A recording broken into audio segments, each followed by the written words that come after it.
सद्गुरु वाचोनी संसारी तारक, सद्गुरु वाचोनी संसारी तारक, नसेचे निष्ठंक आनकोनी, इंद्रचंद्र देव ब्रह्मादि करोनी, संशयाची श्रेणी छेदितेना, उघडे परब्रह्म सद्गुरुची मूर्ती, उघडे परब्रह्म सद्गुरुची मूर्ती, पुरविते आरती शिष्याची इंद्रचंद्र देव ब्रह्मादि करोनी, संशयाची श्रेणी छेदितेना, वंचना करीती जन दृष्ट नष्ट, वंचना करीती जन दृष्ट नष्ट, मुख्य श्रेष्ठ श्रेष्ठ वंदिता ते, इंद्रचंद्र देव ब्रह्मादि करोनी,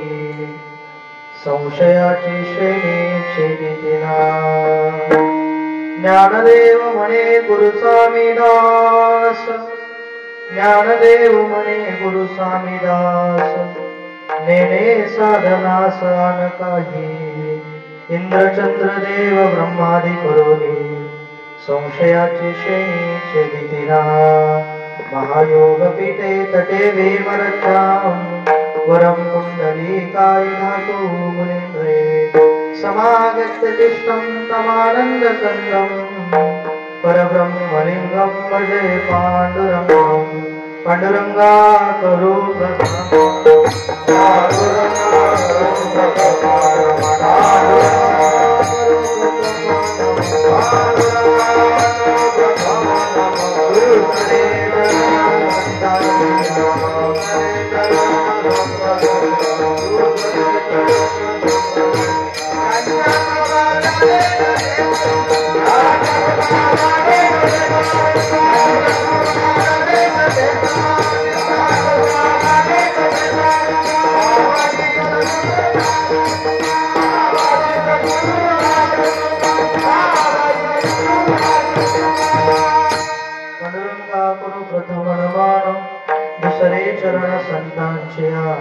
त्यांच्या कृपादाने कथेचा विस्तार, बाबाजी सद्गुरु दास तुका, ओम नमो ज्ञानेश्वरा, करुणा कराया दयाळा, तुमचा अनुग्रह लादनो, पावन झालो चराचरी, लोकाभिरामं रणरंगधीरं, राजे मनेत्रं प्रभूषणाथं, कारुण्यरूपं करुणाकरन्दं, श्रीरामचन्द्रं शरणं प्रपद्ये, मनोजवं मारुततुल्यवेगं, जितेन्द्रियं बुद्धिमता वरिष्ठं, वातात्मजं वानरयूथमुख्यं, श्रीरामदूतं शरणं प्रपद्ये, नमो सद्गुरु तुकया ज्ञानदीपा, नमो सद्गुरु सच्चिदानंद रूपा, नमो सद्गुरु भक्त कल्याण मूर्ती, नमो सद्गुरु भास्करा पूर्णकृती, संपाद्य ज्ञानं च विदाय भक्तिं, विलोकितो येन समाधिराजः, वैराग्यवन्तं सुविचारयुक्तं, नमामि जोगं शिरसा गुरुन्तं, गुरुदास तथा मुनिजनतया, बाबा असे बोलते, हैषा नामे शंकरा, निसंग जो संगते, पुण्य लोकीचा, पुण्य भूमीचा, मोती खरा शोभतो, ऐशा सद्गुरु श्री नासिकेत बाबा वंदितो, घ्यावी घ्यावी माझी सेवा,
घ्यावी माझी सेवा दीन दुर्बळाची देवा तीन शिरे सहा हात तया माझे दंडवत जयाचे केल्या स्मरण होय सकळ विद्येचे अधिकरण तेशी बंधू श्री चरण श्री गुरूंचे ते नमस्कार आता सद्गुरु वाचोनी संसारी तारक सद्गुरु वाचोनी संसारी तारक नसेचे निष्ठंक आन कोणी इंद्रचंद्र देव ब्रह्मादि करोनी संशयाची श्रेणी छेदितेना आवाज कडक करत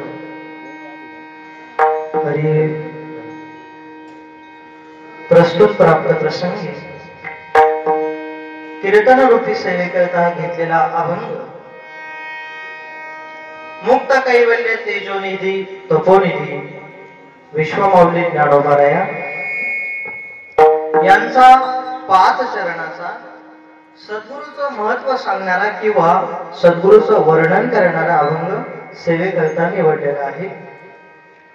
अभंगाला सुरुवात करण्यापूर्वी अल्पसा पर्याय द्यायचा तो असा. भगवान दत्तात्रयांच्या पवित्र दरबारामध्ये कांचनवाडी या गावामध्ये अखंड 22 वर्षापासून हा अखंड हरिनाम सप्ताह चालू आहे. सप्ताह करता ज्यांची कृपा आहे अकारण कारण वरुणालय रुक्मिणी प्राण संजीवन भगवान श्री पंढरीश पांडुरंग परमात्म्याच्या असीम कृपेने आदी करून सर्व साधू संतांच्या कृपा आशीर्वादानं विश्वमावली ज्ञानोबारायांच्या कृपा आशीर्वादानं जगद्गुरु तुकोबारायांच्या कृपा आशीर्वादानं आणि आपले सगळ्यांचेच गुरुवर्य आपलं श्रद्धास्थान वैकुंठवासी नासिकेत महाराज यांच्याही कृपा आशीर्वादाने आणि गुरुवर्य रामगिरीजी महाराज यांच्याही कृपा आशीर्वादाने चालत असलेला अखंड हरिनाम सप्ताह आणि सप्ताहामध्ये ज्ञानेश्वरीचं पारायण असेल हरिपाठ असेल काकडा असेल सगळी काही ती साधना आपल्याकडून करून घेतायत. आपले प्रेरणा स्तोत्र जे असतील ते आमचेही गुरुवर्य आहे विजय महाराज पवार वैकुंठवासी गुरुवर्य नासिकेत महाराजांचं वैकुंठ गमन झाल्यानंतर त्या दिवसापासून महाराजांची संपूर्ण सेवा आजपर्यंत विजय महाराज करतात. त्यांच्याही ठिकाणी मी प्रेमपूर्वक आदर धारण करतो. परमार्थ बघायला झालं तर तसं एवढंही काही सोपं नाही. संसाराकरता आपण जे काही रडतो जो काही आटापिटा करावा लागतो हा सोपा आहे महाराज. परंतु परमार्थ म्हणजे फार खडतर तपश्चर्या आहे. पण असो त्यांनी तुम्हाला आम्हाला सगळ्याला हाताला धरून महाराज गेल्यानंतर हा परमार्थ आतापर्यंत अविरतपणे चालू आहे. म्हणून त्यांच्याही ठिकाणी प्रेम धारण करतो. आणि आपले विनेकरी बाबा असतील वाघमारे नाना हे महाराजांच्या काळापासून या ठिकाणी येतात. त्यांच्याही ठिकाणी प्रेम धारण करतो. आणि आपले सर्वच गुणीजन भजनी मंडळ कांचनवाडी या गावातील सर्व गुणीजन भजनी मंडळ आणि बाहेर गावावरून जे काही महाराज मंडळी आले असतील सगळ्यांचा परिचय मला काय नाही. परंतु आपले गायनाचार्य कांबळे महाराज असतील त्यांचेच चिरंजीव आपले दीपक महाराज असतील. इकडे आमचे पेटी मास्तर मिस्त्री असतील तेही आमच्या मडकीचेच आहे गावाजवळचे. आणि दोन्ही साईडने जे चौकदार आहे प्रशांत दादा गौरव दादा दोघांचीही चांगली सेवा आहे. इकडे महाराज नाव काय आपलं जगन्नाथ महाराज इकडं विक्रांत महाराज भगवान महाराज असो सगळ्यांचा मला काही परिचय नाही. आमचे गणू काका असतील सोबत कचरू तात्या आले आणि आमचे पिताश्री या ठिकाणी आलेले. म्हणून अतिशय हा परिहारी थांबवतो. मला अभंगाचं चिंतन करायला जरा वेळ मिळेल.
वर्णन करतात.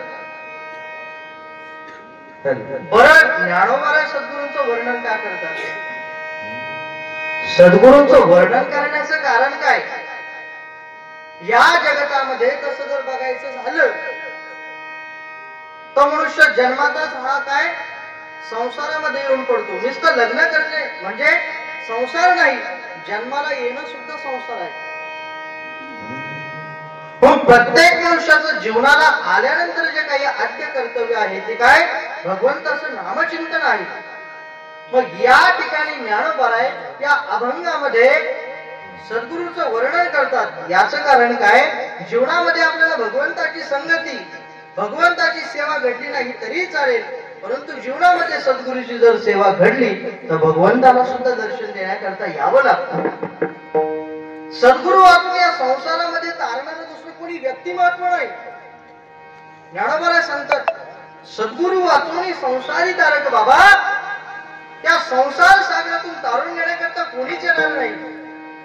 परमात्मा सुद्धा येण्याकरता एक वेळेस वेळ लावेल, परंतु जे काही संत आहेत ते सद्गुरू आहेत ते काय करत असतात? आपल्या भक्ताला, आपल्या शिष्याला काय लवकर भेट देत असतात आणि या संसार सागरातून तारून नेणार.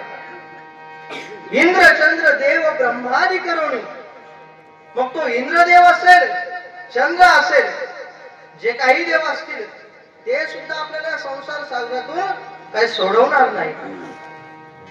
मग आपल्याला सोडवणार कोणतरी आहे ते परब्रह्म तत्व म्हणजे उघडे परब्रह्म सद्गुरूची मूर्ती पुरविते आरती शिष्याची. मग ते सद्गुरू काय करत असतात? ते मूर्तिमंत सद्गुरू आपल्या शिष्याच्या सर्व मनोकामना पूर्ण करतात. आणि असे जे सद्गुरू आहेत त्या सद्गुरूचा मी कोण आहे? ज्ञानोबा सांगतात. ज्ञानदेव म्हणे गुरुचा मी दास, नेने साधनास आणकाये विठ्ठल.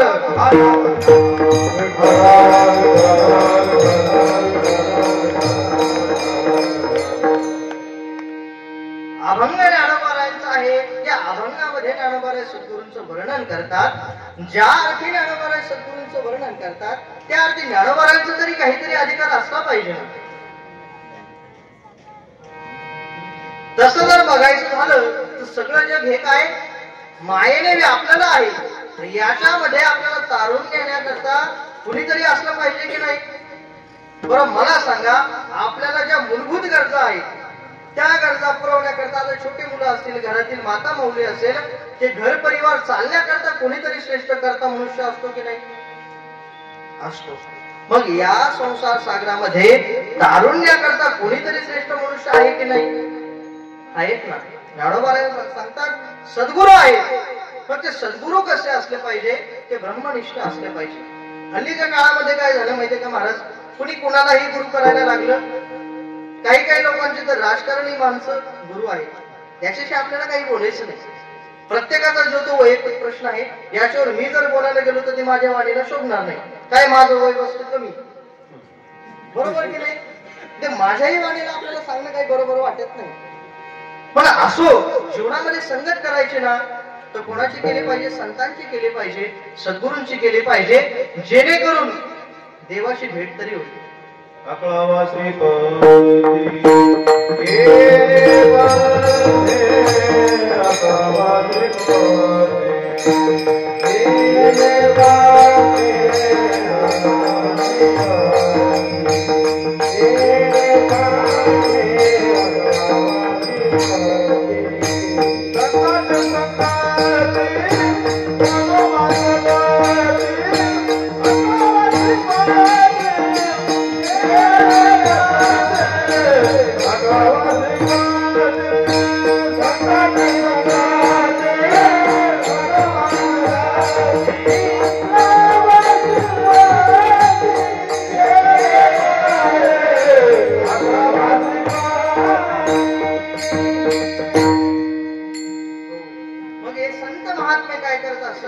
देवाची भेट आपल्याला घालून देत असतात. आमचे गुरुवारी आम्हाला पाठात, आम्ही ज्यांच्याकडे शिकलो ना, आमचे गुरुवारी आम्हाला पाठामध्ये नेहमी सुंदर वाक्य सांगायचे. काय?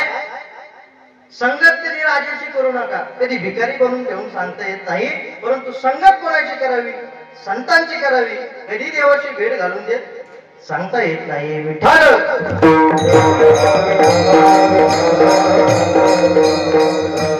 पण जीवनामध्ये संगती अतिशय महत्वाची आहे.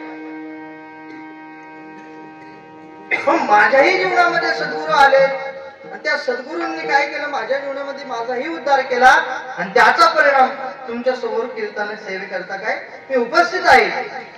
माझे गुरुवर्य वैकुंठवासी गुरुवर्य नासिकेत बाबा आणि विजय महाराज पवार आमचे ज्येष्ठ गुरुवर्य आहेत. त्यांचेही गुरुवर्य कोण नासिकेत बाबा. पण त्यांच्या कृपेमुळे आम्ही या ठिकाणी आज उभे आहोत. पण जीवनामध्ये गुरु असणं हे फार महत्वाचं आहे. ज्ञानोबारायांचा तुम्ही विचार केला का? आता प्रत्येकाला ज्ञानोबाराय माहिती आहे का? या ठिकाणी काही काही ठिकाणी मला ज्ञानोबाराईच माहिती नाही. ज्ञानोबाराय म्हणजे कोण? जगद्गुरु तुकोबाराय म्हणजे कोण? काही काही सारे वारकऱ्यांना प्रश्न पडतो. महाराज तुम्हाला एक प्रश्न विचारू सांगता का? मला सांगा ज्ञानेश्वरी कोणी लिहिली?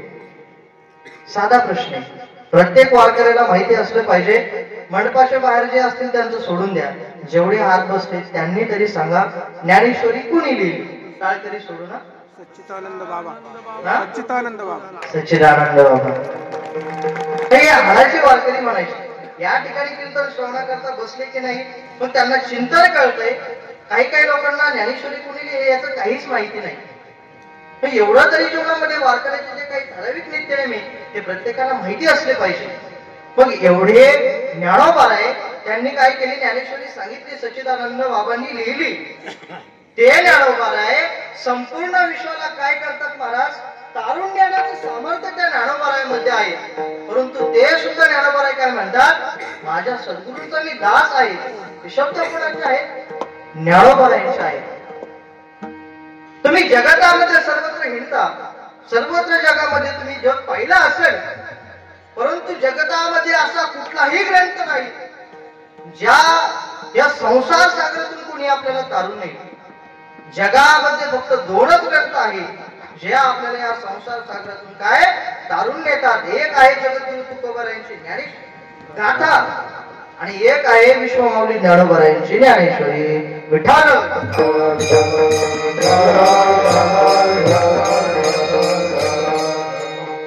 त्या ज्ञानोबारायांची एवढं विश्वाला तारण्याचं सामर्थ्य ज्या ज्ञानोबारायत आहे ते सुद्धा ज्ञानोबाराय सद्गुरूंचे दास आहे. हो मग आपण आपल्या जीवनामध्ये काय असलं पाहिजे? आता उदरेलो गुरु आता उदरेलो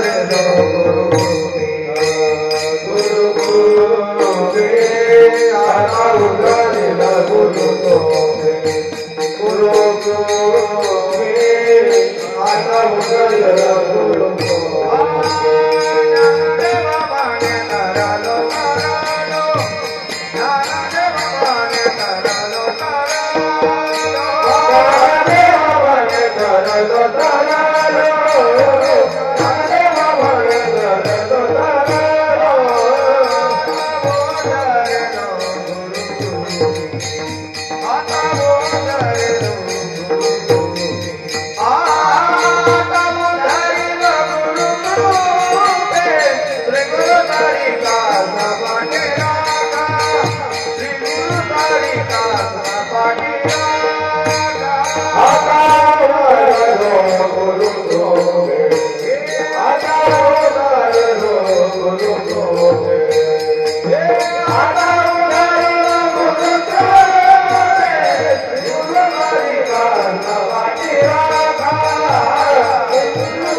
असता पाठीरा का इतरांचा लेखा कोण करी.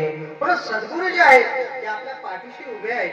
पुढे संसार सागर काय महाराज याच्यापेक्षा कितीही मोठी संकट जरी आली जीवनामध्ये तरी तारून जाण्याचं सामर्थ्य आहे आपल्यामध्ये. परंतु जीवनामध्ये ब्रह्मनिष्ठ सद्गुरू असले पाहिजे जे की ज्ञानोबारायांच्या जीवनामध्ये होते. आपल्याही जीवनामध्ये सद्गुरू असले पाहिजे. सद्गुरू असणे हे फार महत्वाचं आहे आणि आताच्या काळामध्ये त्याची सर्वात जास्त गरज आहे. कारण की इतरत्र विषयामध्ये मनुष्य काय भरकटले गेला. त्याच्या विचारांना काहीतरी कुठेतरी थांबा असला पाहिजे. कुठेतरी चांगलं विवेक बुद्धीनं ज्ञान असलं पाहिजे. प्रत्येकाला ती गरज आहे. या ठिकाणी मला काही जास्त विनोद करता येत नाही आता. शिक्षण संस्थेमध्ये जात असताना अनेक ग्रंथाचा अभ्यास केला, म्हणून जे काही चिंतन अभंगावर मांडता येईल तेवढंच मांडण्याचा मी काय करेन, प्रयत्न करेन. परंतु चिंतन हे लक्षपूर्वक ऐका तुम्ही. चिंतनामध्ये ज्ञानोबारांनी सद्गुरूचं किती महत्व सांगितलं. एक असे एकेची आधारू देण्याची बोले मी सद्गुरू, जे सानुकूळ श्री गुरु ज्ञानदेव म्हणे. ज्ञानोबाराय म्हणतात, मी जे काही बोलतोय, ज्ञानेश्वरी सांगतोय, ही सगळी माझ्या सद्गुरूची कृपा आहे. माझ्यात तरी काय अधिकार आहे हो. एरवी मी तरी मूर्ख जरी झाला अविवेक, तरी संत दीपकू सोजोळू झाला. म्हणून ज्ञानोबाराय सांगतात, काय सांगतात, ज्ञानोबारायची भाषा बघा ना तुम्ही. एरवी मी तरी मूर्ख. ज्ञानोबाराय जर स्वतःला मूर्ख म्हणत असतील तर आपण आपल्याला काय म्हणून घ्यावं. काय शब्द आहे ज्ञानोबारायांचे. एवढे मोठे ज्ञानोबाराय ज्यांचं वर्णन कुणाला आजपर्यंत जमलं नाही. अहो वेदालाही जमलं नाही, तुमच्या आमच्या सारखीची गोष्ट द्या सोडून. हे ज्ञानोबाराय सद्गुरूचं वर्णन करतात. बरे संत महात्मे सद्गुरू कसे असतात हे जीवनामध्ये मला तसं जर बघायचं झालं तर सामान्य मनुष्य सुद्धा कोणत्या रूपात येऊ शकतो आपल्याला सांगताही येणार नाही. मला सांगा, भगवान प्रभू रामचंद्रांचा अवतार झाला. प्रभू रामचंद्रांचा अवतार झाला तो कशा रूपात झाला, कोणत्या रूपात झाला. मनुष्य रूपात भगवान प्रभू रामचंद्रांचा अवतार झाला. बरं सरळ आणि सोपं सांगतो. अभंगामध्ये ज्ञानोबारायांनी सांगितलं, सद्गुरू वाचून संसार सागरामध्ये कोणीच आपल्याला तारून नेऊ शकत नाही. मग तो देव असेल इंद्र चंद्र देव, ब्रह्मादी करोनी संशयाची श्रेणी छेदितिना. मग तो परमात्मा जरी असेल तरी या संसार सागरातून आपल्याला तो काही तारून नेऊ शकत नाही. का, त्याला सुद्धा त्याचं पुण्य संपल्यानंतर या मृत्यू लोकामध्ये जन्म घ्यावा लागतो. ज्ञानोबाराय सांगतात, मग पुण्याची पावटी सरे, सवेची इंद्रपणाची उटी उतरे, आणि येऊ लागती माघारे मृत्यू लोका. त्यांचं सुद्धा पुण्य संपल्यानंतर त्यांना सुद्धा काय या मृत्यू लोकामध्ये जन्म घेण्याकरता यावं लागतं. ज्या वेळेस भगवान प्रभू रामचंद्रांनी या मृत्यू लोकामध्ये अवतीर्ण झाले मनुष्याच्या रूपाने, त्यावेळेस ज्या दिवशी भगवान प्रभू रामचंद्राचा राज्य अभिषेक सोहळा होणार, त्या दिवशी देवाला सुद्धा वनात जावं लागलं की नाही, हे त्याचं कर्म आहे. ज्या दिवशी राज्य अभिषेक होणार त्याच दिवशी भगवंताला सुद्धा वनामध्ये जावं लागलं. बरं, वनामध्ये गेल्यानंतर भगवंताच्या ठिकाणी एक प्रसंग असा आला की पिण्याकरता पाणीही नाही. सीता मातेला तहान लागली. तहान लागल्यानंतर सहज देवाजवळ प्रार्थना केली. भगवान प्रभू रामचंद्र सांगितलं, मला पिण्याकरता पाणी पाहिजे, खूप तहान लागली. एवढं घनदाट जंगल, ऊन सुद्धा कडाकसं पडलं. सीता मातेला तहान लागली. देवानं विचार केला, कुठंच पाणी दिसत नाही, काय करावं. त्यावेळेस भगवंताला एक मोर त्या ठिकाणी दिसला. मोराजवळ गेले. त्या मोरानं बघितलं, भगवंताचं दर्शन झालं. ते तेज पाहिलं. पूर्वीच्या जन्मामध्ये तो कुठला तरी साधू असेल, त्याला भगवंत असल्याची जाणीव झाली. त्याला सांगितलं, देवा तहान लागली का. भगवंताने सांगितलं, हो. बरं बरं, मी तुम्हाला काय करतो, या ठिकाणी जवळ एक जलाशय आहे, सरोवर आहे, त्या ठिकाणी मी तुम्हाला पाणी पिण्याकरता घेऊन जातो. देवाने सांगितलं, काही हरकत नाही. परंतु तो म्हणाला, मी उडत उडत जाईल. तुम्ही जर पायाने चालत असताना मी वरून गेलो, तुम्हाला रस्ता कसा सापडेल. भगवंताने सांगितलं, आता तुला एवढं माहिती, तू काहीतरी कर. त्या मोराने सांगितलं, देवा ज्यावेळेस तुम्ही जलाशयाजवळ येताल त्यावेळेस मी काय करेन, वरून माझे एक एक पंख रस्त्यामध्ये टाकत जाईल आणि सहज आपल्याला काय जलाशयापर्यंत पाणी आणण्याकरता जाता येईल. भगवंतांनी सांगितलं, काही हरकत नाही. बघा, लक्षपूर्वक ऐका. मोराचे पिस कधी निघतात, ज्या वेळेस त्याचं वय झाल्यानंतर विशिष्ट प्रकारच्या ऋतूमध्ये मोराचे पिसारे गळून पडतात.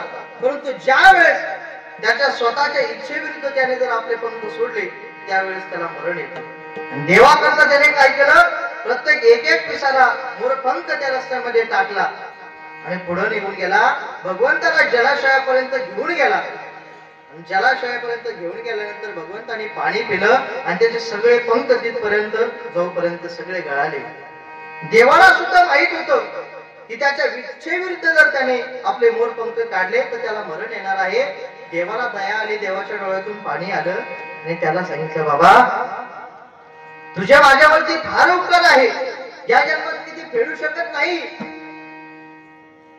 तुझे एवढे अनंत उपकार आहे, एवढे तहानेने व्याकुळ झालो सीतामाया भगवान राम प्रभुचंद्र आणि देवाला पाणी पाजलं, त्याचे किती भाग्य असेल.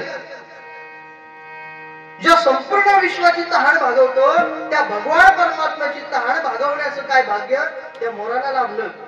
एवढा तो भाग्यवान मोर. तो सांगतो, देवा तुमचं तहान भागले ना, याच्यापेक्षा मला जीवनामध्ये अजून काही करायची गरज नाही. देवाला सांगितलं, तसं नाही रे बाबा, काय केलं तू, आमची तहान भागवली, काही काळजी करू नको, या जन्मात तुला मोक्ष मिळेलच, परंतु त्याच्याकरता पुढच्या जन्मामध्ये काय, तुझा जो मोरपिस आहे तुम्ही माझ्या मस्तकावरती धारण करेन. म्हणून प्रभू रामचंद्राचा अवतार कार्य संपल्यानंतर भगवान कृष्णाच्या अवतार कार्यामध्ये काय, भगवंताने तो मोर आपल्या कुठं लावला, मस्तकावरती लावला. विठ्ठल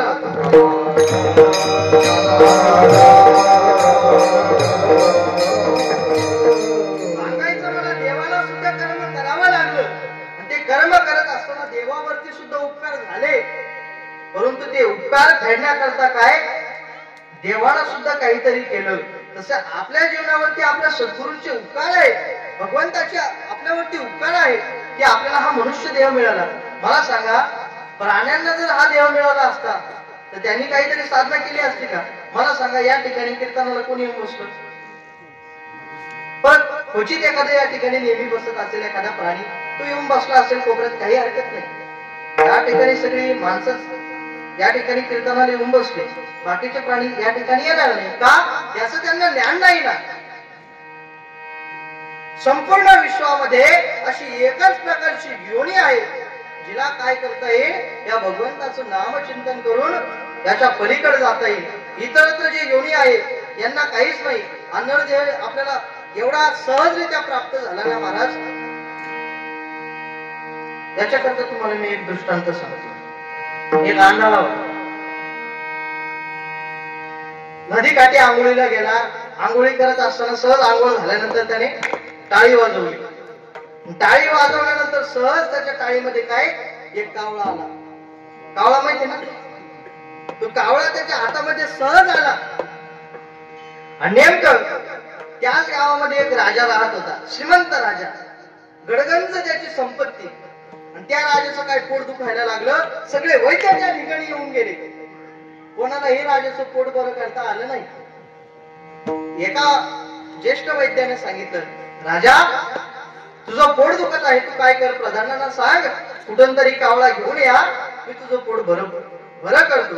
आता काहीतरी उपाय असेल, आपल्याला काही सांगता येत नाही, कारण की आपण त्या ठिकाणी नव्हतो. चिंतनामध्ये आलं की मी तुम्हाला सांगतो. मग हे प्रधान आणि शिपाई गेले कुठं, कावळा आणण्याकरता. कावळा आणण्याकरता त्या ठिकाणी गेले. त्या आंधळ्याच्या हातात त्यांनी कावळा बघितला. त्या आंधळ्याला सांगितलं, आंधळ्या तुझा कावळा देतो का आम्हाला?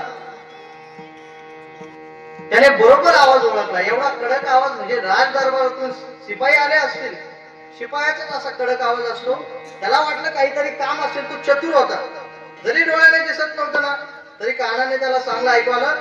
तो म्हणाला, माझा कावळा काय तुम्हाला फुकट वाटला का? प्रधानाने सांगितलं, ए आंधळ्या काळजी करू नको, काय आम्ही राज दरबारातून आलेली माणसं आहे, बोल तुला काय पाहिजे, तू जेवढी किंमत बोलत तेवढ्या किमतीत काय कावळा आम्ही घ्यायला तयार आहे. आंधळ्याला वाटलं 5-10 हजारात ही गोष्ट काय जमणार नाही. त्याने सांगितलं 1 लाख रुपये लागेल. किती?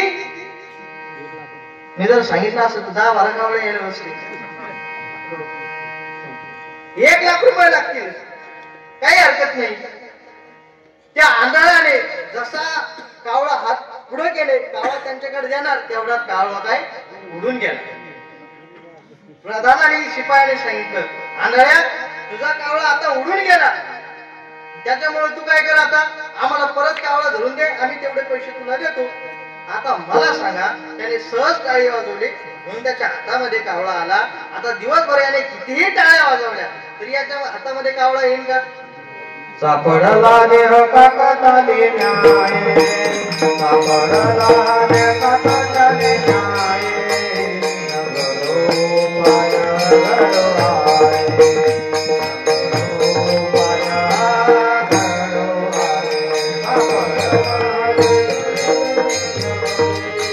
आय, सापडला देह काकाले न्याय, नगरो पाया घडो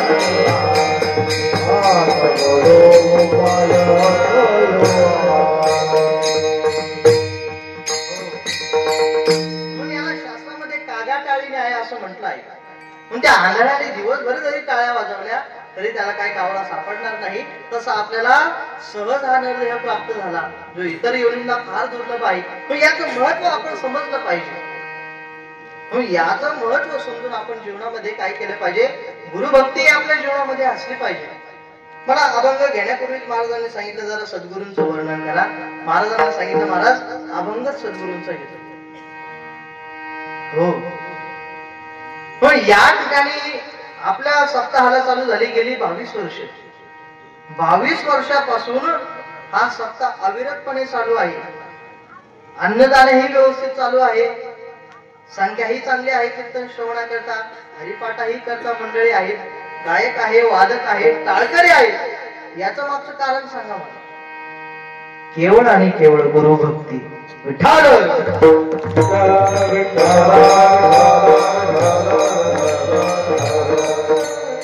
वैकुंठवासी नासिकेत महाराज. पण त्यांच्यावरती असलेली ही श्रद्धा आहे या आपल्या माध्यमातून मला काही दिसून आले.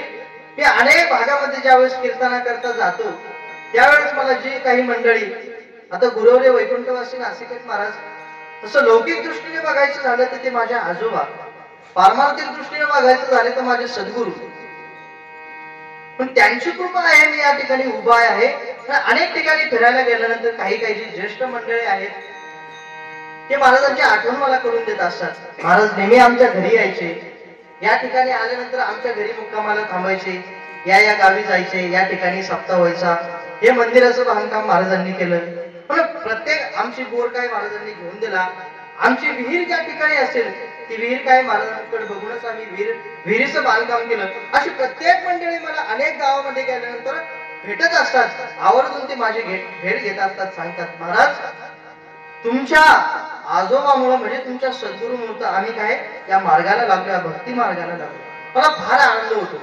आता मी या ठिकाणी तुम्हाला सांगतो कीर्तन झाल्यानंतर जे काही महाराजांच्या परिचित मंडळी आहेत सगळ्यांनी मला येऊन भेटा. मला काही जास्त परिचय नाहीये परंतु असो लोक मला सांगतात. एका ठिकाणी मी गेलो त्या माणसाने मला एक त्या काळाचा 50 पैसे असते का ते तो ठोकळा दाखवलाय. सांगितलं महाराजांनी आम्हाला असाच दिला होता आणि त्याचा परिणाम आज आमच्याकडे एवढी संपत्ती आहे. त्या माणसाला 2 टाइम जेवणाकरता सुद्धा पंचत होती. त्याने सांगितले ही माझ्या जीवनावरती असलेली फक्त सद्गुरु कृपा आहे. त्याचा परिणाम मला फार आनंद होतो. पुन्हा आवर्जून काही मंडळी मला भेटतात. पण सद्गुरूंचं जीवन हे आपण आपल्या शब्दात वर्णन करू शकत नाही. फक्त एकच काम केलं पाहिजे त्यांच्या चरणी माथा ठेवला पाहिजे. श्री संतांची माथा चरणावरी, श्री संतांची माथा चरणावरी, राजसंग हे करी धन्यवाद, राजसंग हे करी धन्यवाद, राजसंग हे करी धन्यवाद. सद्गुरूंचं जीवन हे अलौकिक आहे. हे माझ्या शब्दात मी तुम्हाला सांगू शकत नाही महाराज. एकदा व्यासांचे अवतार माहितीये का सगळ्यांना? श्रीमद भागवत ज्या व्यासांचं उष्ट म्हणजे काय संपूर्ण विश्वामध्ये जेवढे काही ग्रंथ असेल हे काय व्यासांचं उष्ट आहे. तो म्हणजे भगवंताचा अवतार आहे व्यास म्हणजे. आणि त्या व्यासांचा अवतार एका मनुष्य योनीमध्ये त्यांनी अवतार घेतला. जयदेव फार मोठे संत होऊन गेले जयदेव नावाचे. एका श्रीमंत राजाने जयदेवाला धन दिलं. धन माहितीये ना सगळ्याला धन दिलं त्या जयदेवांना. कशा करता? यज्ञा करता. ते धन दिलं आणि ते धन घेऊन जात असताना जयदेव नावाचे संत रस्त्याने चालत असताना त्यांना जंगल लागले. जंगलामध्ये त्यांना काही चोरांनी अडवल्यानंतर त्यांच्या जवळचं धन काही हिसकावून घेतलं. त्यांनी मागितलं असतं तरी दिलं असतं. तो संतांचा स्वभाव आहे. त्यांना वाटलं हे काय देणाऱ्यातलं गिरेक दिसत नाही. त्या जयदेवांना एवढं मारलं. त्यांनी मारल्यानंतर त्यांचे हातपाय तोडले आणि विहिरीमध्ये त्यांना टाकून दिले. त्यांच्या जवळचं सगळं धन घेतलं आणि विहिरीमध्ये पडले. तरी त्यांची अवस्था बघा. नारायण नारायण भगवंताची साधना ते करत होते. एवढी जीवनामध्ये साधना. विहिरीमध्ये पडले तरी भगवंताचं अखंड नामस्मरण चालू. नेमकं राजा शिकारी करता काय जंगलामध्ये आला. जंगलामध्ये आल्यानंतर त्याला नामस्मरणाचा आवाज ऐकू आला. आवाजाच्या दिशेने राजा गेला. विहिरीमध्ये कोणीतरी महात्मा पडलेला दिसतोय. त्या महात्म्याला काय केलं राजाने? वर काढलं. बाहेर काढल्यानंतर त्यांचं तेज बघितलं, ते ज्ञान बघितलं. राजा एवढा प्रसन्न झाला, लोटांगण घातलं आणि सांगितलं, महाराज माझ्या जीवनामध्ये तुम्ही मला सद्गुरु सारखे प्राप्त झाले. जीवनामध्ये ते ज्ञान आणि तेज ओळखून काय गुरु करून घेतलं. जयदेवांना आपल्या राजवाड्यामध्ये घेऊन गेले. ज्यांना गुरु केलं जयदेवांना घरी घेऊन गेले. घरी घेऊन गेल्यानंतर वैद्य बोलावले, त्यांची सगळी सेवा केली. त्यांना पूर्वीसारखं बरं केलं आणि अखंड अविरतपणे रोज राजा काय त्या जयदेवांची आपल्या गुरूंची पूजा करू लागला. सहज राजाने एक दिवस आपल्या गुरुजींना म्हणजे जयदेवांना विचारलं की हे महात्मा, हे सद्गुरु, माझ्या जीवनामध्ये तुम्ही मला एकच काय करा, काहीतरी बोध करा. माझ्या जीवनामध्ये मी काय केलं पाहिजे जेणेकरून मी या संसार सागरातून काय तरुण जाईल. असा प्रश्न कोणी केला? राजाने जयदेवांकडे केला. जयदेवाने सांगितलं, राजन काही काळजी करू नको. तू काय कर, आपल्या राज्यामध्ये जेवढे काही साधू आहेत त्यांची एक संत सभा घे या ठिकाणी आणि त्या संतांची तू काही सेवा कर. त्यात मोठे मोठे काही संत असतील आणि त्यांची सेवा जर तुझ्याकडून घडली तर तुला अनेक प्रकारचं पुण्याची प्राप्ती होईल. राजाला मोठा आनंद झाला. राजाने काय केलं? दौंडी पिटवली. सगळ्या संत मंडळींना बोलावलं. राज्यामध्ये सगळ्यांची पूजा केली. सगळ्यांना धन द्रव्य दिलं. सगळ्यांचा यथोचित सत्कार केला. आणि नेमकं ज्या 4 चोरांनी जयदेवांना मारलं होतं का, ते धनाच्या लोभाने साधूचे कपडे घालून त्या ठिकाणी आले. साधूचे कपडे घालून त्या ठिकाणी आल्यानंतर जयदेवांनी त्यांच्याकडे बघितलं. बघितल्यानंतर जयदेव हसायला लागले. ते 4 चोर घाबरले ना महाराज. त्यांना वाटलं यांनी जर राजाला सांगितलं या ठिकाणीच काय वरच्या पोस्टला, हो, यांनी जर राजाला सांगितलं तर आपलं काय आता खरं नाही. परंतु राजाने त्यांना बघितलं, साधूनाही बघितलं. जयदेवांनी राजाला सांगितलं, राजन हे 4 जे साधू आहेत ना, कोणते साधू? हे 4 जे साधू आहेत ना, चोररूपी साधू, हे राजाला काय माहिती? जयदेवाने सांगितलं, बाबा राजन हे 4 जे साधू आहेत ते सगळ्यात मोठे साधू आहेत. यांची एवढी सेवा कर तू, फार पुण्याची प्राप्ती होईल. बरं, काही हरकत नाही गुरुजी. राजाने काय केलं त्याला काय माहिती बिचारायला. त्यांनी त्या साधूंची एवढी सेवा केली महाराज. आणि सहज त्या 4 साधूंना विचारलं, हे महात्मा, माझ्या सद्गुरूंनी मला तुमची एवढी पूजा करायला सांगितली, एवढी सेवा करायला सांगितली, याचं कारण काय? त्यावेळेस महाराज परिणाम बघा. ते 4 जे चोर एका साधू होते त्यांच्या डोळ्यातून पाणी आलं आणि सांगितलं, बाबा तुझ्या गुरुजीकडून आम्ही धनाच्या लोभाने काय केलं, त्यांचे हातपाय तोडले, त्यांना विहिरीमध्ये ढकलून दिलं. परंतु त्यांना आम्ही जीवनदान दिलं म्हणे. आता विहिरीमध्ये ढकलून कुठं जीवनदान देत असत? हा महाराज, हे सगळं बोलत असताना धरणी माते सुद्धा काय थरकाप सुटला. जमीन अशी दुबंगली. हे 4 जे चोर आहे का, भगवंताने त्यांना जमिनीमध्येच गाडलं लगेच. हा सगळा प्रकार राजाने बघितला. जयदेवांना येऊन सांगितलं गुरुजींना, गुरुजी हे महात्मा, घडलेला सगळा प्रकार सांगितल्यानंतर जयदेवाला वाटलं भगवंताला राग आला असेल. लगेच देवाचा धावा कोणी केला? जयदेवांनी भगवंताचा धावा केला आणि देवाला सांगितलं, देवा तुझ्या शत्रूंना, तुझ्या भक्तांना तू वैकुंठ देतो, तुझ्या शत्रूंना सुद्धा वैकुंठ देतो, माझ्या भक्ताला सुद्धा वैकुंठ देतो, मग माझ्या शत्रूला काय वैकुंठ देत नाही? शत्रूला सुद्धा वैकुंठाची मागणी करणारे कोण आहेत महाराज? सद्गुरू आहे. सद्गुरू का अलौकिक जीवन असेल महाराज. त्यांना तुम्ही मारण्याकरता जा किंवा आत्मा दर्शन घेण्याकरता जा, ते काय करतात आपल्यावर उपकारच करत असतात. विठ्ठल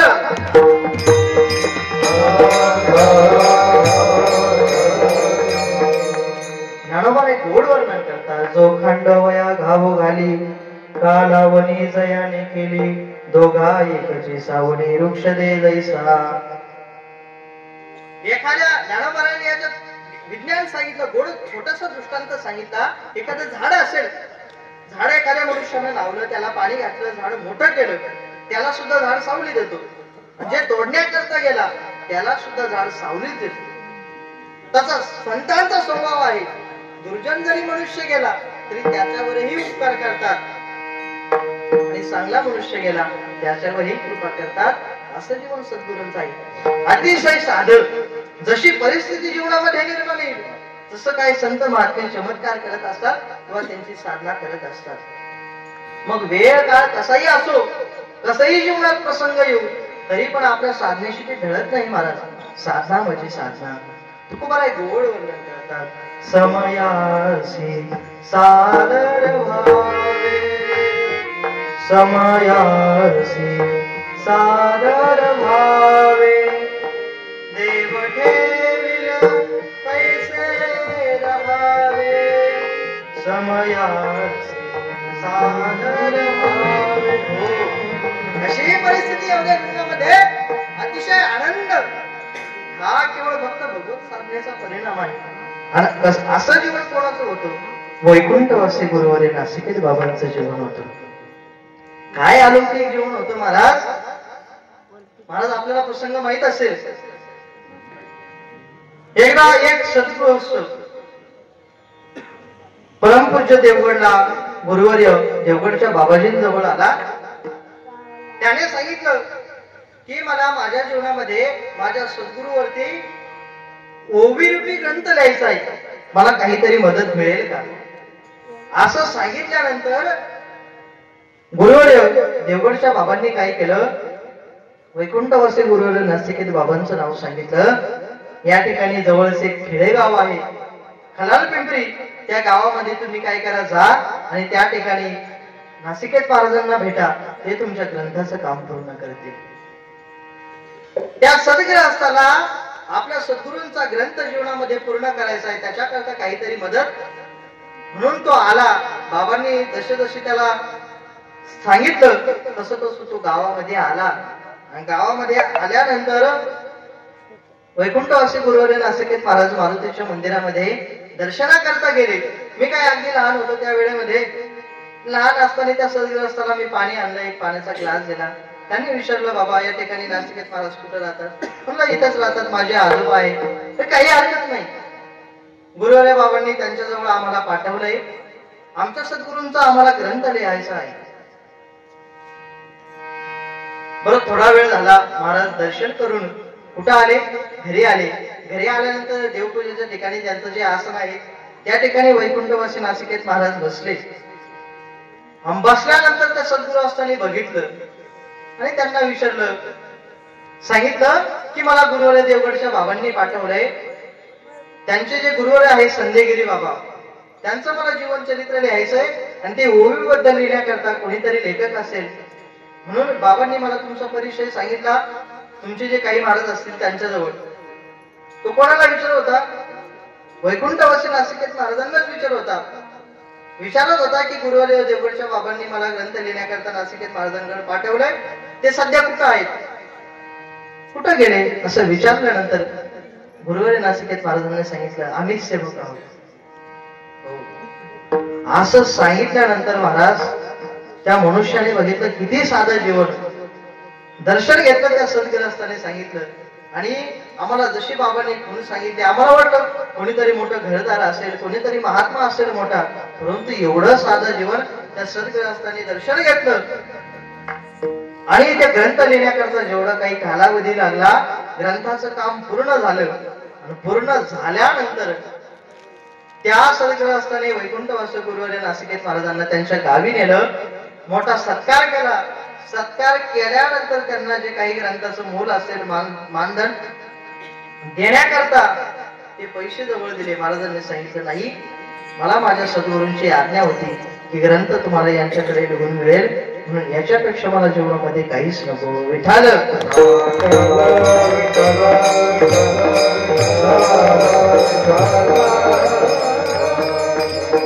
मग काय जीवन असेल महाराज?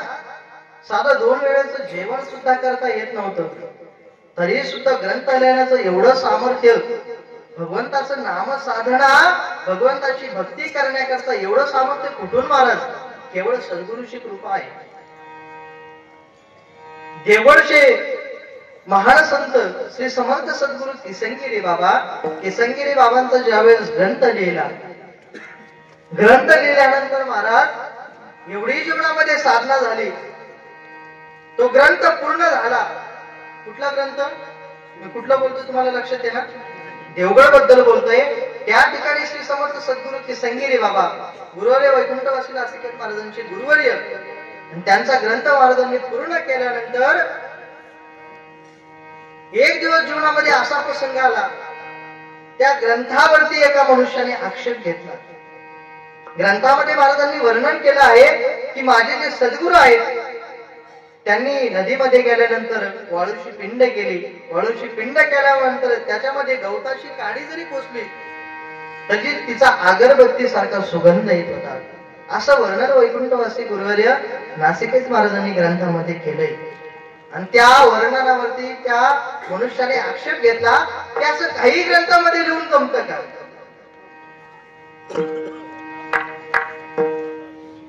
गवताची काडी पुढे अगरबत्ती सारखा सुगंध देते का? असा प्रश्न केला महाराज.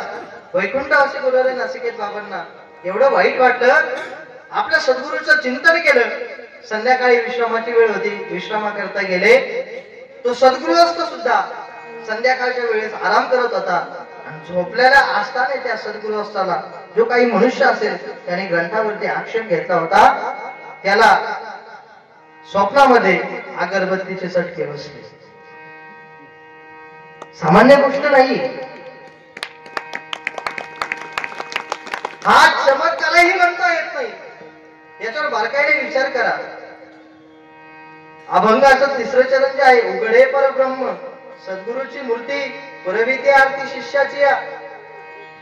आपल्या शिष्यावरती कुठलंही संकट आलं ना, त्याच्याकरता सद्गुरू धावून येत असतात. त्याचे अर्थ हात जर शिष्याने मारले ना, सद्गुरू लगेच प्रकट होतात महाराज. तसं आपल्या शिष्याने, आपल्या भक्ताने जो ग्रंथ लिहिला, जे वर्णन केलंय ते वर्णन खोटं न ठरावं याच्याकरता चमत्कार करावा लागला. विठाल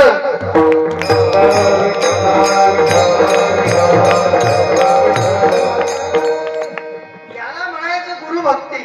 त्या गुरुभक्तीचा परिणाम सद्गुरूंना सुद्धा काही त्या ठिकाणी यावं लागलं. कशा करता? कोणीतरी आपल्या ग्रंथावर आक्षेप घेतोय. ज्याने आपला ग्रंथ लिहिला, आपला गुरुभक्त जो असेल, ज्याने ग्रंथ लिहिला, तो ग्रंथ लिहिण्याकरता कोणीतरी आक्षेप घेत असेल तर सद्गुरूंना सुद्धा यावं लागलं. म्हणून जीवनामध्ये सद्गुरू सारखं मायाळू, कृपाळू, दयाळू या जगतामध्ये कोणीही नाही. देव जरी आला ना महाराज तरी त्यांची बरोबरी करू शकत नाही. सद्गुरू जीवनामध्ये एक आहे, जे काय करतात हे आपल्याला संसार सागरातून तारून नेतात. अभंगाचं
संसारी तारक नसेचे निष्कंक आन कोणी. मग सद्गुरु जे आहेत जीवनामध्ये आपल्याला या संसार सागरातून तारून नेणारा कोणीच नाही हो. तो देव जरी असला ना तरी सुद्धा तो तारून नेऊ शकत नाही. इंद्रचंद्र देव ब्रह्मादी करुणी. नाथ महाराज भागवतामध्ये वर्णन करतात. सांडोळी श्रीकृष्ण चरण इंद्रादी देवाचे करीती भजन ते देवच मृत्यूग्रस्त जाण मा भज त्यांचे मरण कोण वारी. ते देवच काय त्रासाने ग्रसलेले आहेत. सांडोळी श्रीकृष्ण चरण इंद्रादी देवाचे करीती भजन ते देवच मृत्यूग्रस्त. मृत्यूने ग्रस्त झालेले जे लोक आहेत, मग तो इंद्र असेल तो सुद्धा आपल्या या संसार सागरातून सुटका करू शकत नाही. ज्ञानोबा म्हणतात याच्या पुढचं उदाहरण घ्या. ब्रह्मदेव तुकोबारे सांगतात ब्रह्मादिक पदे दुःखाची शिराणी ते चित्त झणी लढवलेसी. किंवा ज्ञानोबारांनी वर्णन केलेला कैसे थोरवेचे मान पाहे पा तो सृष्टी बीजेचा साठोपा परी पुनरुक्तीच्या मापा शिग झाला. पण ब्रह्मदेव जरी असेल तो सुद्धा काय करतो आपल्याला या संसार सागरातून तारून नेऊ शकत नाही. ब्रह्म असेल आता ब्रह्म आपल्याला सगळ्यांना माहिती नाही. मग इंद्र चंद्र देव ब्रह्म एवढे मोठे मोठे देव आहेत. शेष भगवंत असेल त्याला भगवंताचा पलंक होण्याचा मान मिळाला. ज्ञानोबा त्याचंही वर्णन करतात. शेत स्तुती प्रवर्तला जीवाचरणी पलंग झाला. तुकोबारांनी वर्णन केलंय, ज्ञानोबारांनी वर्णन केलंय. तोही अतुणा तळवंती दडे येरू नेती नेती म्हणून बहुडे येत सनकालिक वेडे कसे झाले. देवाचं गुण वर्णन करत असताना त्यांना सुद्धा शब्द सापडले नाही. मग इंद्र चंद्र देव ब्रह्मादी करुणी संशयाची श्रेणी छेदितीना केवळ एकच आहे कोण उघडे परब्रह्म सद्गुरुची मूर्ती पुरविते आरती शिष्याची विठ्ठल.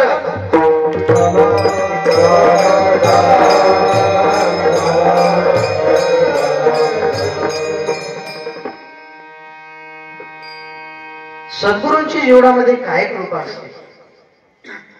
माझ्या जीवनातील मी तुम्हाला साधं एक उदाहरण सांगतो.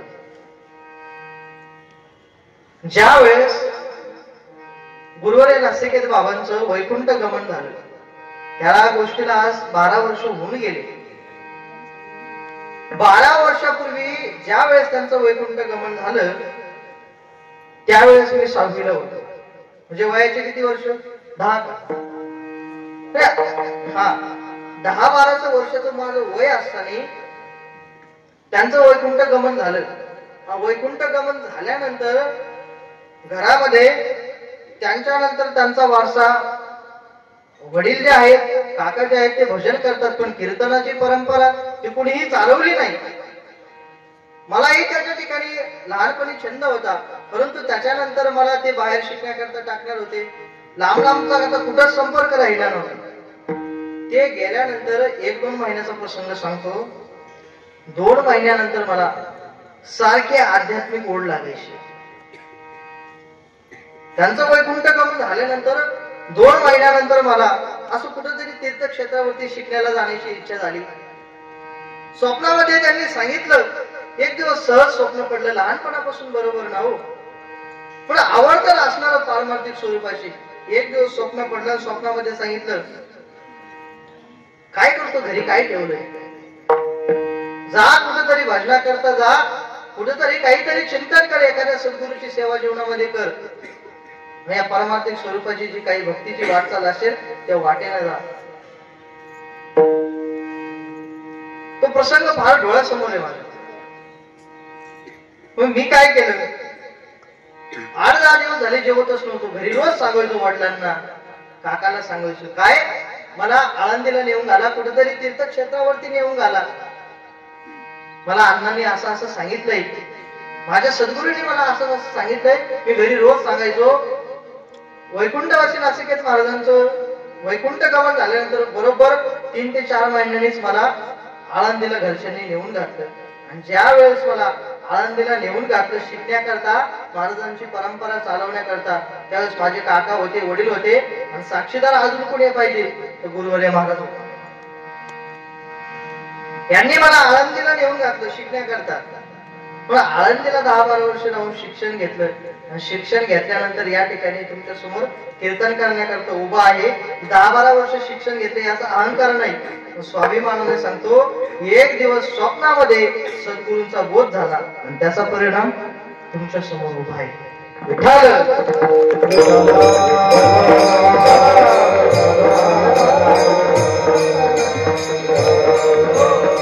या जगतामध्ये सद्गुरू नावाचं एक अलौकिक पात्र आहे महाराज. याची बरोबरी कोणीही करू शकत नाही. ज्यांना सद्गुरूचं जीवन माहिती ना महाराज, ते त्यांच्या चरणी जीवन अर्पण करतात.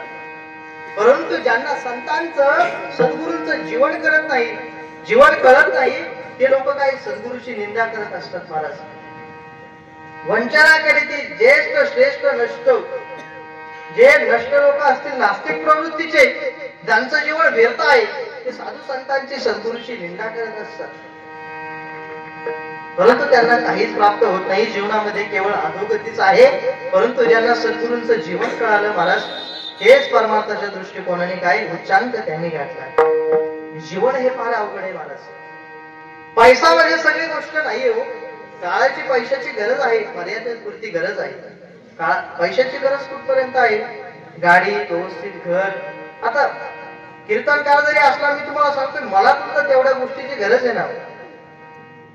गाडीला इथपर्यंत यावं लागतं, त्याची सुद्धा गरज आहे. पेट्रोल लागतं, त्याची गरज आहे. राहण्याकरता घर लागतं. या ठिकाणी एवढं बोलायचं 2 तास म्हणजे चांगला आहार पण लागतो.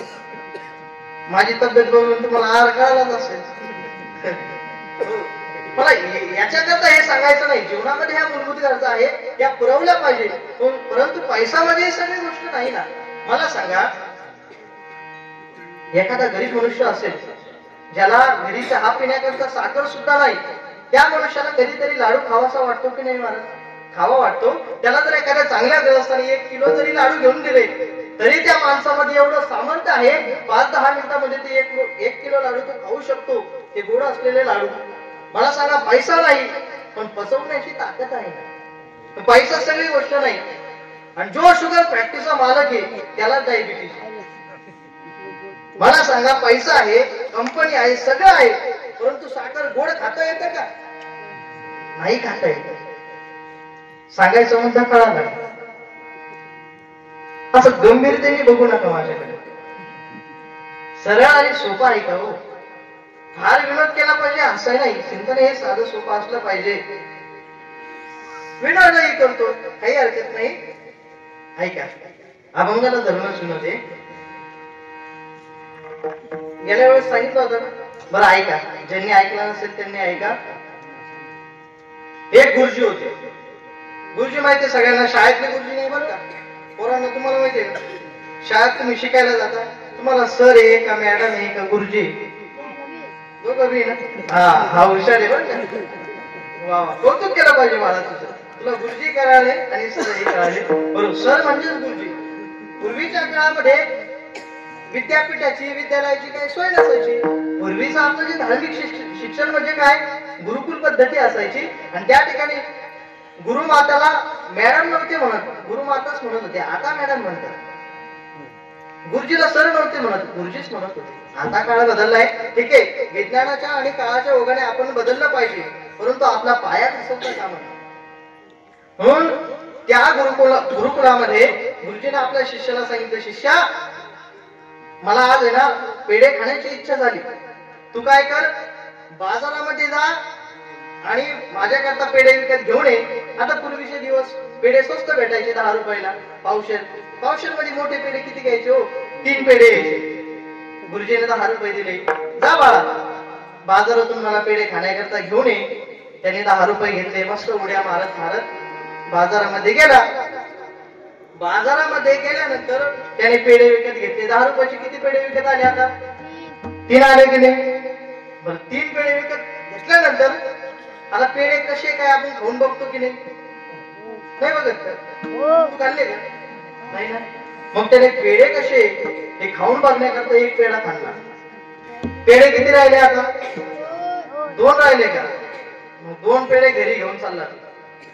आणि गुरुकुलामध्ये जात असताना त्याच्या डोक्यात विचार आला, मी घरी गेल्यानंतर माझे गुरुजी मला एक पेढा देणारच. तो घरी खाल्ला काय, इथे खाल्ला काय, म्हणून त्याने दुसराही पेढा खाल्ला. आता मला सांगा पेढे किती राहिले? गुरुकुलामध्ये आला, गुरुजी जवळ आला आणि गुरुजीला तो एक पेढा दिला. गुरुजीने विचार केला, बाळू बाळू नाही कोण इथं? बाळू 10 रुपयाचे 3 पेढे आले. मी दरवेळेस घेतो, मला 10 रुपयाचे 3 पेढे येतात, पण तू 10 रुपयाचा एकच पेढा कस काय आणला? तो म्हणाला, नाही गुरुजी, तुमचा काहीतरी गैरसमज होतो. 10 रुपयाचे 3च पेढे येतात आणि मी सुद्धा 10 रुपयाचे 3च पेढे विकत घेते. परंतु पेढे घेत असताना पेढा कसा आहे हे खाऊन बघण्याकरता मी एक पेढा खाल्ला. गुरुजीने सांगितलं दुसरा पेढा. आता रस्त्याने येत होतो, विचार आला, आता गुरुकुलामध्ये आल्यानंतर मी पेढे आणले म्हणून तुम्ही मला एक पेढा देणारच. मग तू इथं खाल्ला काय आणि रस्त्याने खाल्ला काय? एकच. मग दुसराही पेढा खाल्ला. गुरुजीला भयंकर राग आला. गुरुजीने रागाने सांगितलं, सांग कसे काय खाल्ले? त्यांनी तिसराही उचलला आणि तोंडात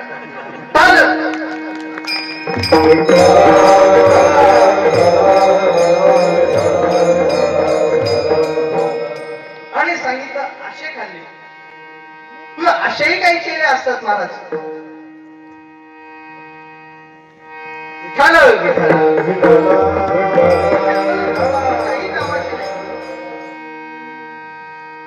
एका गुरुजीनं त्यांच्या शिष्याला सांगितलं, बाळा एवढा आश्रम झाडून घे.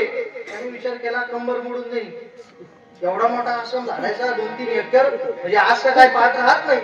आज भक्त सेवेकरता आले नाही. गुरुजीने मला सेवा सांगितली की काय? त्याने सांगितलं, गुरुजी तुमचे पाय कसे सोडू? त्याने गुरुजीचे पाय धरले. तुमची आज्ञा मोडता येत नाही. बरं, त्या दिवशी गावामध्ये एक संत भोजन होतं. संत भोजन असल्या कारणाने गुरुजीला आमंत्रण आलं.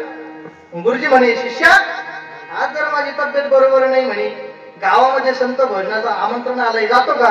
त्याने सांगितलं, गुरुजी आज्ञा कशी मोडू? विठ्ठल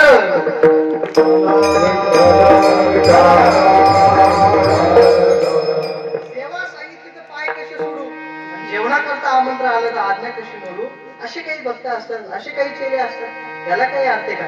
जीवनामध्ये गुरु भक्ती कशी असली पाहिजे? ज्ञानोबांनी 13व्या अध्यायात किती वर्णन केलंय महाराज गोड. आचरोपासना करते ते तुम्ही श्लोकाच्या ओव्या बघा. ज्ञानोबांनी एवढं वर्णन केलंय. त्या सद्गुरूंच्या पायाची महाराज मी माती जरी झालो तरी बरोबरी करता त्यांच्या उपकारातून उतराई होता येत नाही. माझ्या अंगाच मी काय केलं, कातडं काढून चप्पल जरी बनवली तरी माझ्या सद्गुरूचं काय करू शकत? मी उपकारातून उतराही होऊ शकत नाही. ताट मी काढीन, शेज मी झाडीन, त्यांना संवाहन मीच करीन.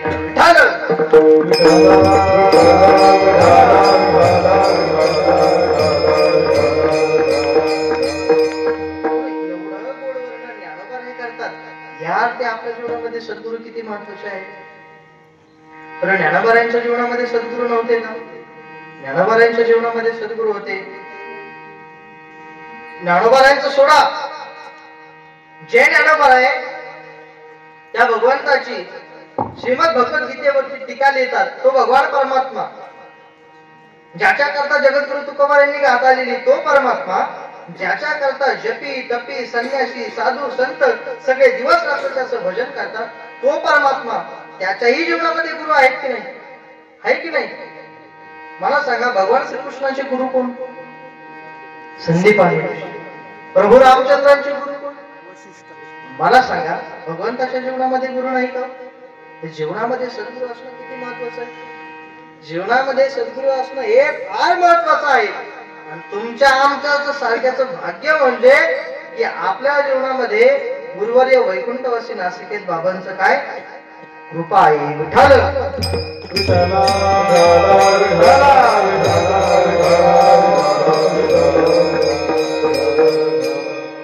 जीवन जगत असताना गुरुभक्ती ही फार महत्वाची आहे. महाराज, जीवनामध्ये तुम्ही काही करा नका करू, परंतु गुरुभक्ती ही श्रेष्ठ आहे. ते किती श्रेष्ठ आहे, देव सुद्धा त्यांची बरोबरी करू शकत नाही. किंवा या संसार सागरातून आपल्याला तारून नेऊ शकत नाही. अभंग असं दुसरं शरण.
परमात्मा असेल तरी सुद्धा तो आपल्याला संसार सागरातून तारून नेणार नाही. हे फक्त एकच आहे. कोण आहे बाबा? ते सद्गुरू आहे. ज्ञानोबाला एवढं समजावून सांगतात अभंगामध्ये, गुरुभक्ती करा. सद्गुरु भक्ती कशी असली पाहिजे एवढं ज्ञानोबाराय वर्णन करतात. मग ज्ञानोबारांच्या जीवनामध्ये सुद्धा सद्गुरूची कृपा ज्ञानोबारांना झालीच ना. मग त्याचा अनुभव घेऊन ज्ञानोबाराय आपल्याला सांगतात. म्हणून ज्ञानोबारांना सांगितलं आपण ऐकलं पाहिजे. महाराज जे थोर मोठी व्यक्ती आहे. आता मला सांगा, साधं उदाहरण सांगतो. आता या ठिकाणी ज्यांना ज्यांना घरी शेती आहे त्यांनी हातवर करा बरं. आहे का? मला वाटलं शहर आहे, शेती कोणाकडे नसेल. तुमचं ज्यांच्या जवळ शेती आहे सगळ्यांच्या घरी बैल आहे का? बरं आता नसतील, पूर्वी होते का? हो. जे बैल आहे महाराज, एखाद्या नवीन माणसाला बैल घ्यायचा असेल, तो गावातील एखादा श्रेष्ठ जुना मंडळी बघतो बैल घेण्याकरता. मग तो म्हातारा जो वयोवृद्ध जे आजोबा आहे ते बैल बघण्याकरता जातात. त्याची पाठ थोपटतात. पाठ थोपटल्यानंतर शेपटीवर करून बघतात, इकून मारून बघतात, शिंग बघतात. संपूर्ण त्याला बघितल्यानंतर काय त्याला सांगितलं, बाबा बैल चांगला आहे. त्याने 1 लाख काय 1,20,000 जरी सांगितले तर जोडी हाताची जाऊन देऊ नको. त्याचा अनुभव, त्याचा वय, त्याचा अधिकार. आता नवीन मुलाला काय माहिती बैल कसा घ्यायचा आणि कसा नाही, हा काम करण की नाही? अधिकाराने तो मनुष्य सांगतो की नाही? मग अधिकाराने सांगितल्यानंतर मग आपण ती बैलाची जोडी घेतो. बरं एवढंच सोडा, आपण मुलगा बघण्याकरता गेलो. मग मुलगा बघण्याकरता गेल्यानंतर काय, पूर्वीच्या काळामध्ये फक्त मुलं जायची का महाराज? नाही नाही, जुने वयोवृद्ध माणसं त्यांच्या सोबत जायची.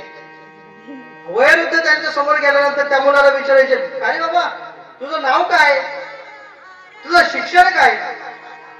शिक्षण काय म्हटल्यानंतर विचारल्यानंतर तो सगळं सांगतो. शेती एवढी आहे, मामा हे, शिक्षण काय? मग त्या जुन्या सद्ग्रस्ताने सगळे विचारल्यानंतर तो सगळं सांगतो. आणि सगळं सांगितल्यानंतर ते स्थळ जरा बरं वाटलं का जुनी माणसं त्या मुलाला सांगतात, बाबा सगळं चांगलं आहे. त्या मुलीच्या घरच्यांना सांगतात, काही काळजी करू नको, मुलगा चांगला आहे, नोकरी चांगली आहे, ते हुंडा कितीही मागू दे, पण हाही बैल हातचा जाऊ देऊ नको. विठाल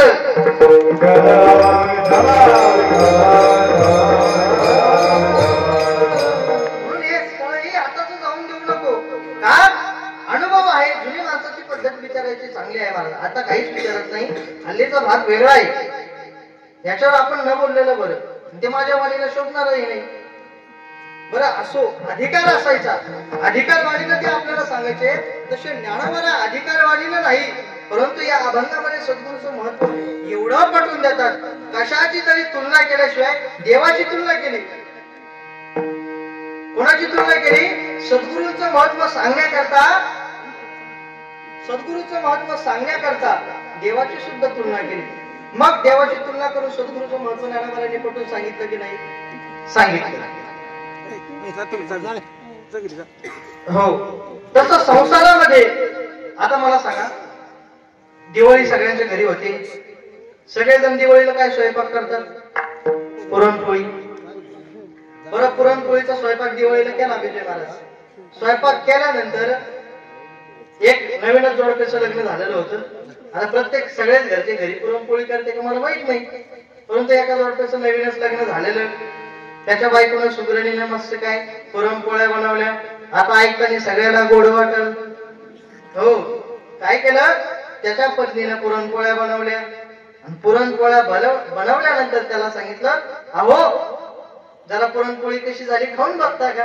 आता तिची बिचारीची पहिली दिवाळी, नवऱ्याला खुश करण्याकरता तिने करावंच लागतं ते. सांगितलं, अहो पुरणपोळी कशी खाऊन बघा ना. त्याने सांगितलं काही हरकत नाही, खाऊन बघतो. पण ती पुरणपोळी एवढी गरम, ती सारखी आग्रह करू लागली, अहो खाऊन बघा ना, अहो खाऊन बघा ना. बरं आता ती तव्यावरून खाली टाकताच तिने एक घास घेतला आणि तोंडात टाकला. आता ती पुरणपोळी तिने एवढा आग्रह केला, ती गरम असल्यामुळं काय ते पुरण टाळूला चिटकलं. गरम असल्यामुळं काय त्याला ती चव कळाली नाही. तरी सुद्धा त्याने सांगितलं सुंदर झालं. तिनं विचार केला, एवढा सकाळपासून पहाटेपासून आटापिटा केला, खाण्याकरता पुरणपोळ्या बनवल्या, फक्त एवढंच सांगितलं सुंदर. एवढ्यावरती वर्णन पुढे भागवतं का महाराज? नाही ना. मग तिला परत विचारलं, अहो सांगा ना पुरणपोळी कशी लागते. त्याने सांगितलं, माझ्या आईनं आतापर्यंत सगळ्या सणाला पुरणपोळ्या केल्या, परंतु तुझ्या हातची चव माझ्या आईला जमली नाही आतापर्यंत. मग तिला आनंद झाला का, कशाची तरी तुलना करून दिली ना. मग तिला आनंद झाला. तसं अभंगामध्ये, प्रस्तुत अभंगामध्ये ज्ञानोबाराची देवाचं वर्णन करून सद्गुरूंना काय चिंतन केलं अभंगामध्ये. विठ्ठल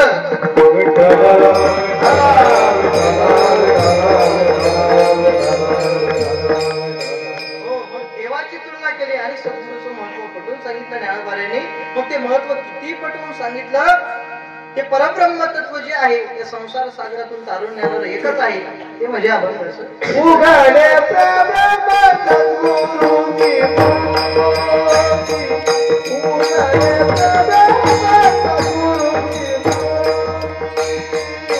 उघडे प्रभु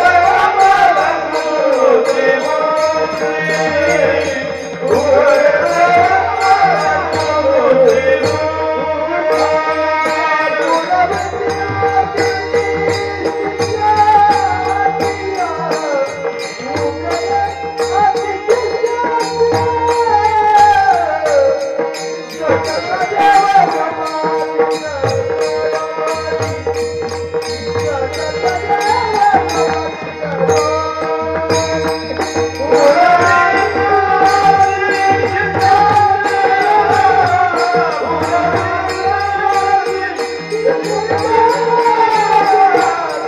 उघडे प्रभु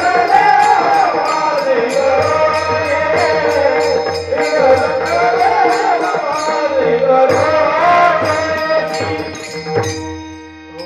उघडे परब्रह्म सद्गुरूची मूर्ती, पुरविती आरती शिष्याचे. ज्ञानोबा सांगतात ते एकच परब्रह्म तत्व आहे. काय करतं ते, आपल्या जीवनामध्ये आल्यानंतर आपली पूर्तता करत असते किंवा आपले अर्थ जे आहे ते पूर्ण करण्याचं काम कोण करत असतात, सद्गुरू असतात. म्हणून अशा सद्गुरूंना काय केलं पाहिजे, आपण शरण गेलं पाहिजे, तरच आपल्याला ज्ञानाची प्राप्ती होऊ शकते. ज्ञानोबा सांगतात, जैसे डोळ्या अंजन भेटे हे वेळी दृष्टीशी पाटा फुटे, मग वास पाहिजे तेथे प्रगटे महानिधी, असं ज्ञानोबा सांगतात. ज्ञानमानस भागवतामध्ये गोड वर्णन करतात. अचळ अमळ अविनाश परात पर तो परेश, गुरु तो परब्रह्म ईशा, हा दृढ विश्वास धरावा. म्हणून ते परब्रह्म तत्व ज्ञानमानस सांगतात एकच आहे, त्याच्यावरती काय तू निष्ठा ढळून देऊ नको. ते परब्रह्म तत्व, ते सद्गुरू म्हणजेच कोण आहे, देव आहे. गुरु ते पाहता ब्रह्मदृष्टी, शिष्य ब्रह्मत्वे आला पुष्टी, ब्रह्मरूप देखे सृष्टी, निज ऐक्य मिठी गुरुचरणी. विठ्ठल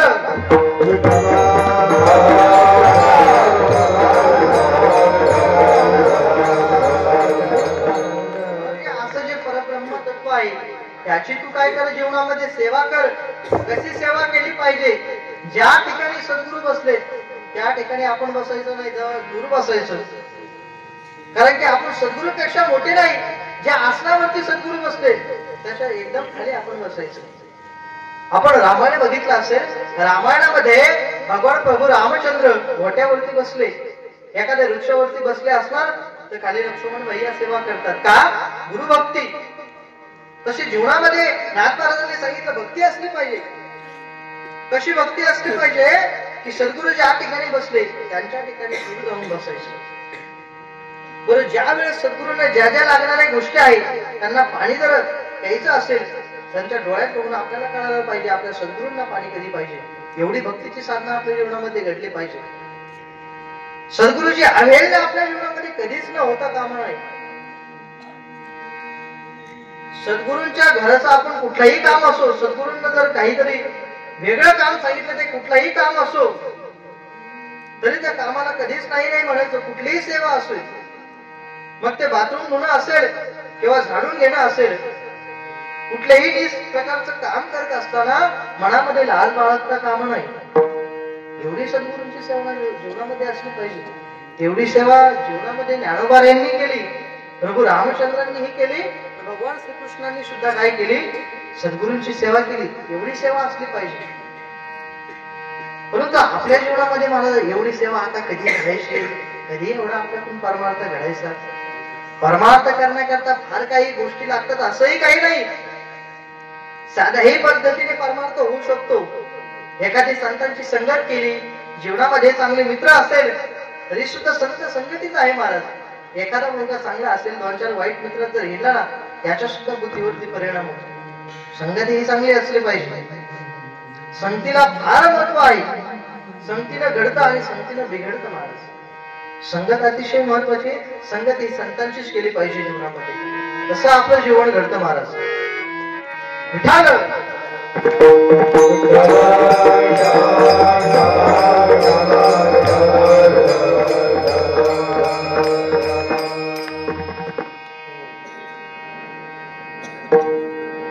एकदा एक राजहंस नावाचा पक्षी होता.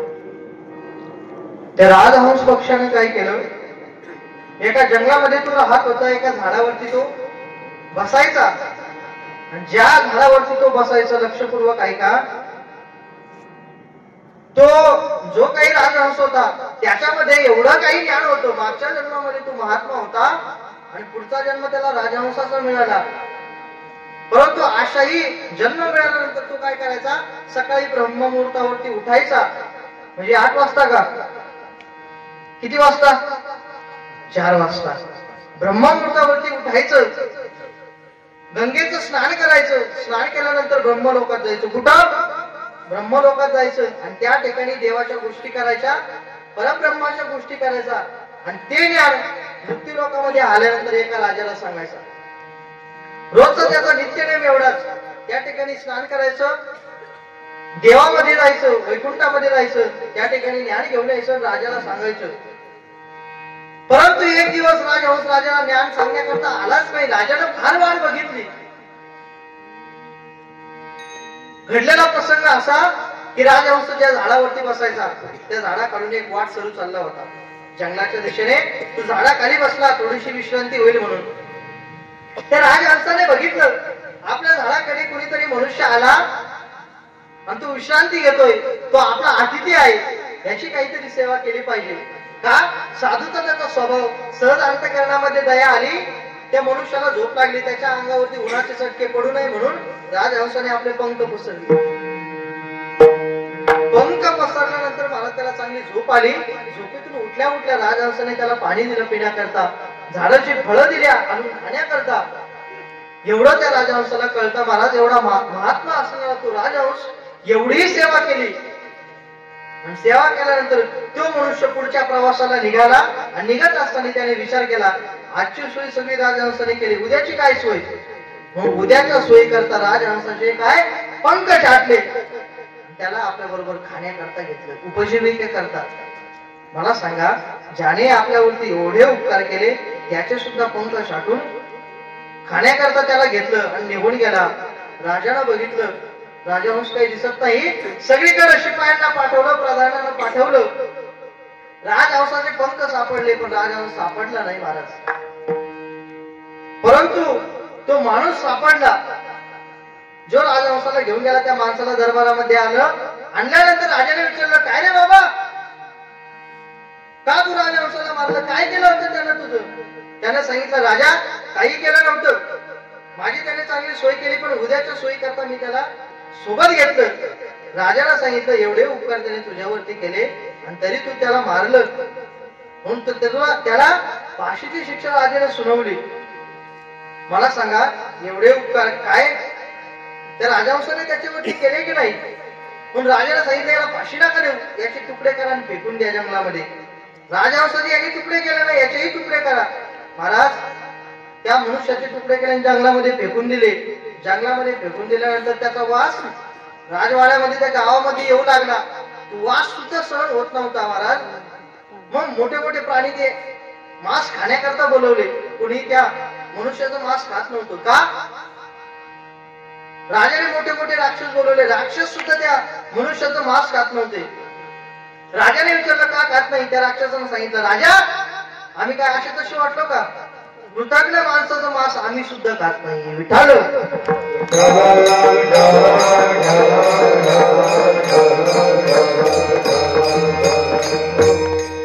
पण जीवनामध्ये संगत ही चांगली करायची. मला सांगायचं मुद्दा एवढा, संगत जर चांगली असेल तर जीवन घडतं. जीवनामध्ये सद्गुरूची संगती ही फार महत्वाची आहे आणि अशा सद्गुरूची जीवनामध्ये संगती प्राप्त झाल्यानंतर जीवनामध्ये बदल होतो. आणि जे काही सद्गुरू आहे त्यांनी आपल्या जीवनामध्ये बदल केला त्या सद्गुरूचा मी कोण आहे ज्ञानोबा या अभंगाच्या शेवटच्या चरणात सांगतो.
ज्ञानदेव म्हणे गुरुस्वामीदास मेने साधनास आन काही इंद्रचंद्रदेव ब्रह्मादि करोनी संशयाची शेणी छेदितिना.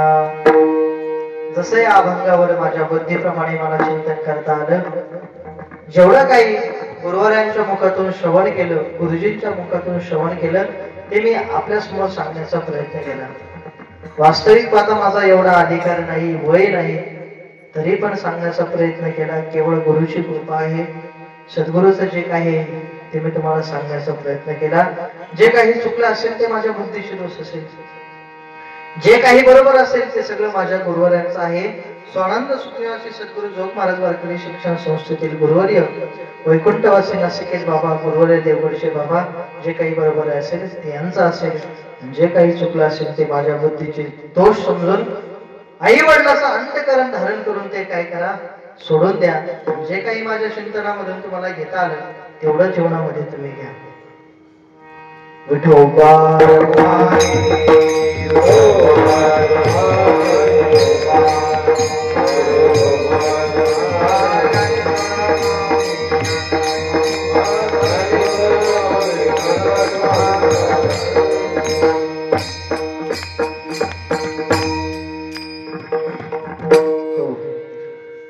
जसं मला या अभंगावरती बोलता आलं तसं मी बोलण्याचा प्रयत्न केला. वास्तविक माझा कुठलाही अधिकार नाही, जास्त कुठलाही ज्ञान नाही, वय नाही, तरी सुद्धा मी आपल्याला एक जाता जाता एक गोष्ट सांगून जातो की हल्लीचा काळ एवढा बदललाय. चिंतनामध्ये तुम्ही घ्या नका घेऊ. एका मुलाचं अंतःकरण समजून काहीतरी तुम्ही माझ्या चिंतनातून घेऊन जा. काळ एवढा बदललाय. आपल्या मुला बाळांना तुम्ही एवढे चांगले संस्कार द्या, त्यांच्या समोर एवढं चांगलं वागा, तुम्ही त्यांना फार गरजेच्या वस्तू द्या असं मी सांगत नाही. त्यांना मोबाईल, गाडी याची गरज आहे, जे पाहिजे ते द्या. त्याच्या बरोबर चांगल्या मित्राची संगत तुम्ही करायला लावा. वाईट मार्गाला कुणीच जाता कामा नये. बांगलादेशचा जर आपण विचार केला तर भावासमोर बहिणीचा, बापासमोर मुलीचा जो काही अत्याचार होत आहे हे सगळं आपण डोळ्याने मोबाईलवर बघतोय. ही परिस्थिती आपल्यामध्ये तरी कधीतरी निर्माण होईल याच्याकरता आपण विचार केला पाहिजे की आपल्याला सुद्धा बाबा मुलगी आहे, मुलगा आहे, यांच्यावरती आपण कसे संस्कार केले पाहिजे, संस्कार केले पाहिजे हे आपल्या हातात आहे ना महाराज. पण जेवढं आहे तेवढं घरामध्ये चांगलं वातावरण ठेवण्याचा प्रयत्न केला. म्हणून झालेली सेवा ही ज्ञानोबारायांच्या चरणी, वैकुंठवासी नासिकेत महाराजांच्या चरणी, भगवान दत्तात्रयाच्या चरणी अर्पण करतो. पुनश्च एकदा कीर्तन सेवेकरता जी महाराज मंडळी उपस्थित आहे त्यांच्याही ठिकाणी प्रेमपूर्वक आदर धारण करतो. मिस्त्री असेल, गायक मंडळी असेल, मृदंगाचार्य असतील, टाळकरी मंडळ असेल, दोन्ही सोबदार असेल, साऊंड सिस्टीम वाले जे आमचे प्रेमाचे संबंध ज्यांचे आहे ते विजू मामा वाकसवरे ते असतील, आणि वैकुंठवासी नासिकेत महाराजांच्या बरोबर ज्यांचा चांगला सहवास ज्यांना लाभला ते वाकसवरे बाबा असतील, त्यांच्याही ठिकाणी प्रेमपूर्वक आदर धारण करतो. इकडे अशोक मामा गायके असतील, आपली आताच ओळख झाली, मी अगोदर बघितलंय, समोर समोर भेट झाली. असो बाकीचेही काही परिचित मंडळी आहेत ज्यांना महाराजांचा सहवास लाभला, त्यांनी मला कीर्तन झाल्यावर अवश्य भेटा. सगळ्यांना भेटण्याकरता मी इच्छुक आहे. मागच्या वेळेमध्ये मला काही आपल्याला भेटण्याकरता वेळ मिळाला नाही, म्हणून असो झालेली सेवा ही सद्गुरूच्या चरणी अर्पण करतो आणि सेवेकरता पूर्ण विराम देतो. विठ्ठल जय जय